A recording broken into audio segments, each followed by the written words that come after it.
Olá pessoal, o nosso próximo assunto agora, a nossa próxima videoaula, ela fala sobre acabamento superficial. O que seria acabamento superficial? Deixa eu mostrar aqui duas peças diferentes. Essa é um acabamento bruto, ou seja, ele foi apenas lixado, superfície bruta, porém livre de rebarbas. Então a superfície dela é bruta do jeito que foi comprado, ele apenas foi cortado e montado essa peça e feito soldas, né? E depois recebeu só uma retirada das rebarbas, ok? Então é um acabamento muito simples esse. Este aqui já recebeu uma usinagem. Então são várias etapas de usinagem que uma peça recebe dependendo do grau exigido de acabamento. E este é o assunto que nós vamos abordar agora na nossa próxima videoaula. Vamos lá? Olá pessoal, vamos então agora falar sobre acabamento superficial, ok? Vamos lá. O acabamento superficial, ele se dá através desses símbolos que nós colocamos no nosso desenho, né? Nós estamos falando como desenhistas técnicos, né? Nós temos que apresentar então este símbolo de acabamento da forma esse que eu estou aqui mostrando com o mouse. Vamos lá. Existem então várias formas de acabamento superficial. Nós vamos iniciar aqui agora, vamos mudar aqui o slide. Para que serve o acabamento superficial? Este pequeno símbolo que nós acabamos de ver aqui, esse 3,2, esse triângulo, ele determina de que forma será feito estas opções de acabamento aqui, ó. Então nós temos esse primeiro desenho, que é o acabamento torneado. Esse foi feito em um torno, né? Existem outras máquinas similares que fazem acabamento similar. A plana, a fresa, o nível de acabamento é o mesmo. É um acabamento que dá o formato, que faz a conformação da peça, porém deixa rastros de ferramenta, fica pequenos riscos na superfície da peça que foi feito esse processo de torneamento, ok?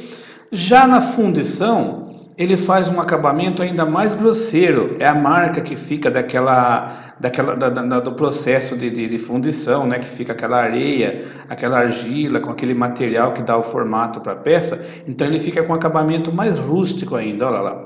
Ele é um acabamento bruto, ele não teve nenhum tipo de alisamento, não, ele foi do jeito que foi feita a fundição, ele permaneceu com a textura igual, não teve torneamento igual teve nesta peça.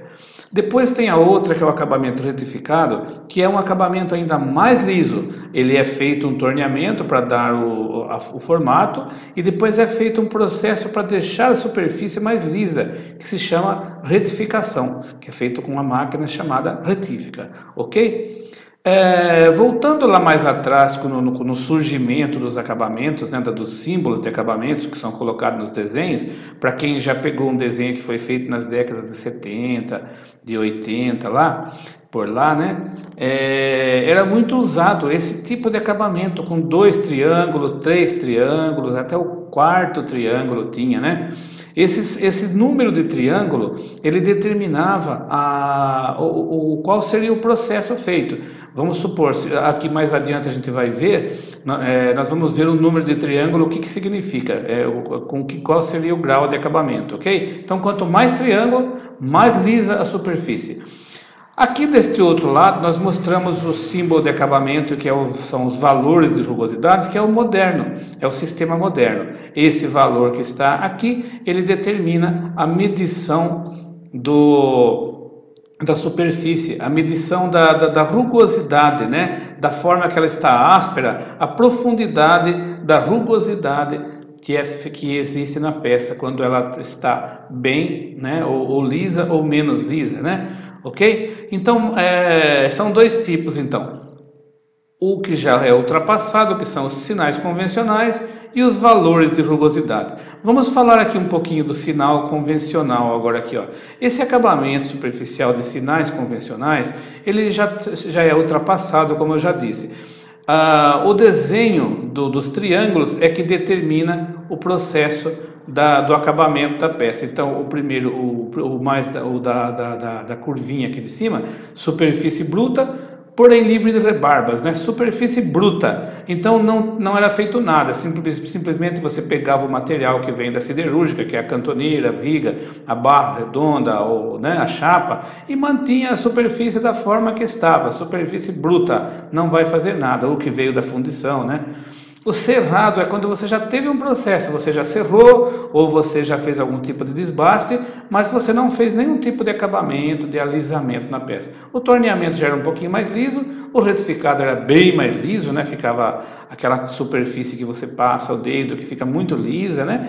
E a lapidação, o lapidado é uma coisa que era feito em joias, em diamantes, era feito uma lapidação, então era aquela coisa muito lisa, né? Então quanto mais triângulo, mais lisa a peça. Esse era o sinal convencional, ok? Mas com o passar do tempo, o homem começou a entender, a fazer a medição. Com o aumento, a chegada da tecnologia, o homem teve a capacidade, vamos dizer assim, de fazer a medição dessa rugosidade, o quanto que ele está rugoso. E esse valor passou a ser representado nesse triângulo. Então, quer dizer, não interessa mais o processo que é feito, se é torno, se é fresa, mas sim a medição que é feita na superfície. Então, os valores de rugosidade, ele é dado em micron. O micron é uma medição, é uma medida muito pequena, que é o milésimo de milímetro, tá? Um micron é igual a um milésimo de milímetro. Então, seria 3,2 micron a medição média. Por isso que chama desvio médio aritmético, que nós vamos falar daqui a pouco. Ele tira uma medida, assim, uma média da altura dos riscos da ferramenta que está sendo representado aqui, né? Onde ele está colocando esse símbolo. Então, nessa superfície vai ter que ter uma profundidade, a profundidade desses riscos, desses sulcos que existe, que fica na ferramenta, vai ter que ter uma altura média de 3,2. Tá? Não vai ser exata, a gente chama de desvio médio, até porque essa profundidade ela não é uniforme, ela é variável, né? Essa rugosidade ela é variável, então precisa considerar uma medida média, ok? Então ela tem que estar dentro de 3,2 micron, que é a mesma coisa que milésimo de milímetro, então é muito pequena. Quanto menor essa medida, quanto menor a superfície está mais lisa, ok? Vamos entender agora como é que funciona a aplicação do símbolo de acabamento superficial. Então nós terminamos de fazer o nosso desenho, né, de executar o nosso trabalho, e nós vamos determinar então como é que nós queremos que fique o acabamento superficial da peça em que terminamos de desenhar, ok? Vamos lá.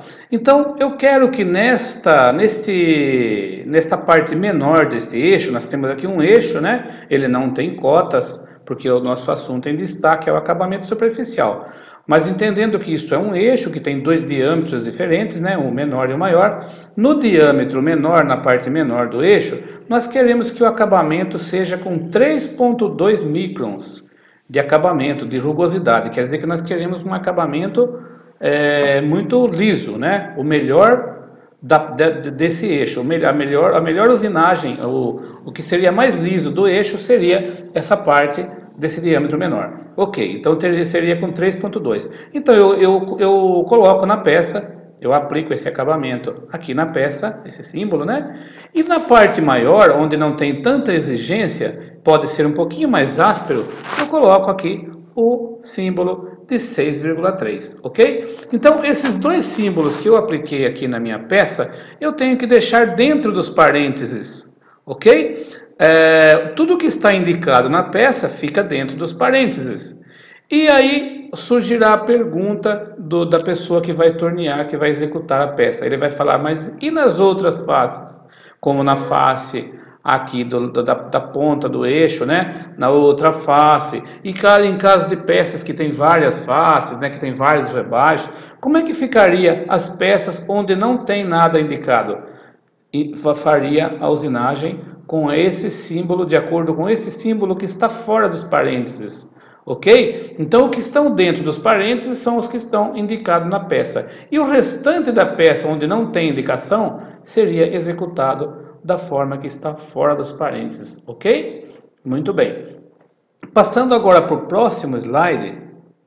Esse slide ele mostra uma outra forma de indicação, tá? uma outra forma de indicação. Existe aqui uma tabela de equivalência. Nos desenhos aí das indústrias, pode ser que a gente encontre, no lugar do triângulo, ao invés de estar usando o número aqui do sistema métrico, que é o conforme a BNT, pode ser que a gente encontre essa sigla. Essa sigla ela é usada internacionalmente, né? Ela também corresponde a outros tipos de medição e não só o sistema métrico. Então ela tem uma equivalência. Nos países que não utilizam o sistema métrico, ele vai pegar essa sigla e vai procurar na medida dele que ele trabalha a qual é equivalente a esse N8. No nosso caso, no sistema ABNT, nós temos aqui a tabela. O N8 equivale a 3,2, ok?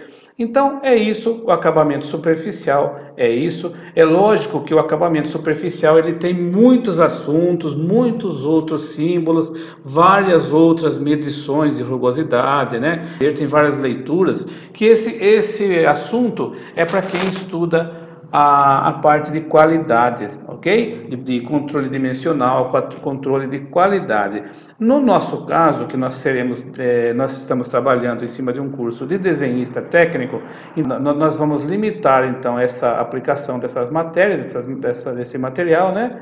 Para que não perca o foco do desenho industrial, para que não passe de um foco para outro, ok? Muito obrigado a todos, um grande abraço e até a próxima aula.